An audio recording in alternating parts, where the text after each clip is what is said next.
Bonjour, nous nous retrouvons une fois de plus au Centre d'études et traitements de la douleur à l'hôpital Saint-Éloi avec le docteur Gignès et moi-même, Caterina Régis, pour vous parler aujourd'hui de notre pratique dans la prise en charge des appareils de neurostimulation transcutanée.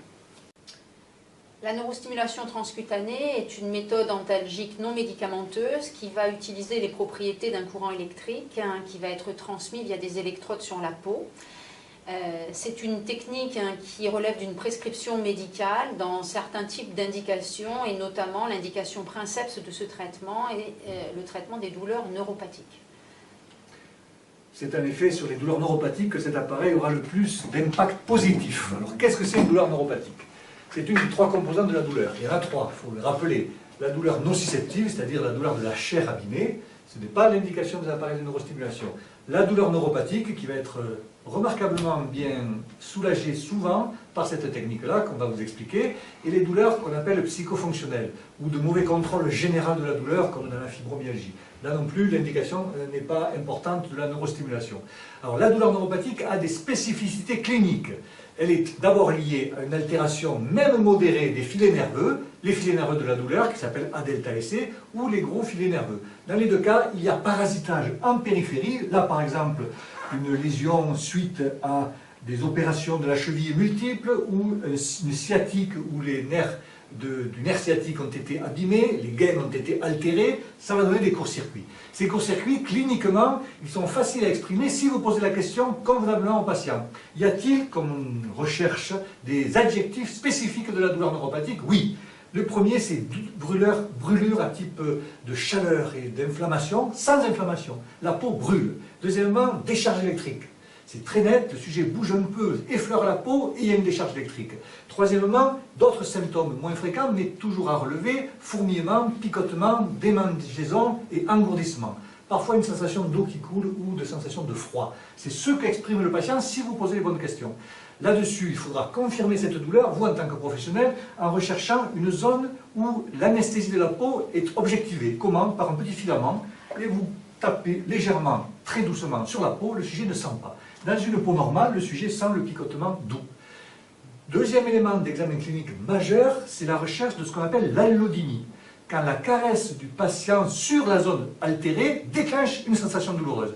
Cette allodynie peut être recherchée avec une petite brosse et vous effleurez la zone où le patient se plaint et le sujet sort en l'air tellement il est désagrément, il sent un désagrément de cet simple effleurement de la peau. Ça, c'est la douleur neuropathique. Et Mme Régis va vous expliquer comment contrer cette douleur qui est devenue chronique, imprimée dans tout le trajet. Alors, la prescription de neurostimulation transcutanée relève d'une prescription médicale. Dans la majorité des cas, c'est la mise en place d'un appareil de neurostimulation se fait en consultation infirmière. Peu de centres de la douleur en France en sont dotés, mais elles existent néanmoins.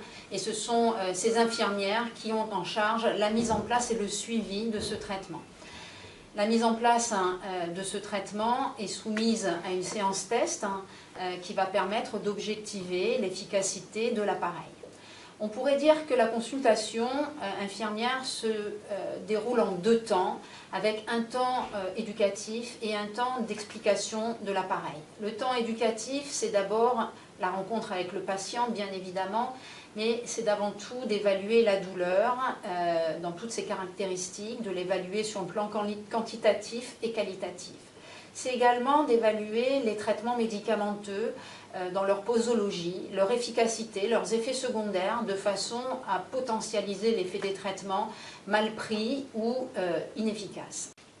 Alors, une fois que le patient a intégré un petit peu le cheminement de la douleur, on va pouvoir lui présenter comment l'appareil va améliorer cette douleur, en lui expliquant qu'en positionnant les électrodes qui vont être reliées à cet appareil sur la peau, on va aller stimuler au niveau de sa peau certains récepteurs cutanés et que la particularité de cet appareil, en divulguant un signal électrique, va parasiter la transmission de ce message au niveau, nous on le sait, de la corne postérieure de la moelle épinière. Et très schématiquement, moi j'explique aux patients que quand on met l'appareil en marche, c'est un petit peu comme si on venait fermer une porte pour empêcher le signal douloureux d'être perçu par le cerveau. Et puisque la porte est fermée, le patient ne ressent que les sensations de l'appareil et c'est ce qu'on va tester à la séance test. L'autre aspect non négligeable de l'appareil, comme vous l'a expliqué Patrick Géniès tout à l'heure, ce sont les contrôles du cerveau sur la douleur. On sait que la maladie douloureuse chronique qui se pérennise entraîne une mémorisation du court-circuit et entraîne une déprogrammation du contrôle inhibiteur descendant. En utilisant régulièrement l'appareil, comme on le préconise aux patients, entre 3 à 5 séances d'1 heure par jour, on va empêcher le cerveau de recevoir le message de court-circuit et c'est de cette manière qu'on va contribuer à la déprogrammation de cette mémorisation de la douleur. Et l'expérience montre, quand on revoit les patients dans les séances plus tard, que ce système de contrôle inhibiteur descendant se remet à fonctionner par le post-effet qu'ils nous retranscrivent lors des consultations ultérieures. La mise en place de l'appareil de neurostimulation transcutanée est remboursée par la sécurité sociale à plusieurs conditions. D'abord, si il est mis en place pour une douleur neuropathique, et puis si le patient doit se soumettre à une séance test avec un suivi à 1 mois, 3 mois et 6 mois. La séance test est extrêmement importante puisqu'au-delà de l'appareil, elle va permettre de trouver le meilleur positionnement des électrodes pour soulager la douleur ainsi que le programme. Alors, ce qui est important également, c'est que quand le patient va utiliser l'appareil, il va complètement focaliser son attention sur le traitement de sa douleur et devenir complètement acteur, c'est-à-dire qu'il va défocaliser finalement son attention de la douleur pour se focaliser sur comment ergonomiquement, grâce à cet appareil, il va pouvoir ressentir d'autres sensations, des sensations qui vont être bien évidemment plus agréables que sa douleur. Lors de la séance test, on va avec le patient déterminer le positionnement des électrodes avec comme règle d'or de ne jamais coller les électrodes sur la douleur puisque quand on les colle sur la douleur, la plupart du temps, celle-ci est majorée.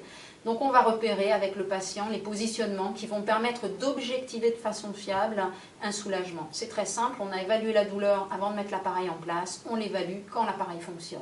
Et bien évidemment, ce qu'on va rechercher, c'est la fermeture de cette fameuse porte médulaire avec un courant à 80 Hz la plupart du temps pour commencer. Et lorsque cette porte médulaire est fermée, on s'approche du zéro, voire on arrive au zéro et le patient objective qu'il ne ressent que les sensations de l'appareil. Rappelons juste que le gate control consiste en la stimulation des fibres de la sensibilité tactile de gros diamètre qui viennent inhiber la transmission du message douloureux transmis par les petites fibres au niveau de la corne postérieure de la moelle épinière.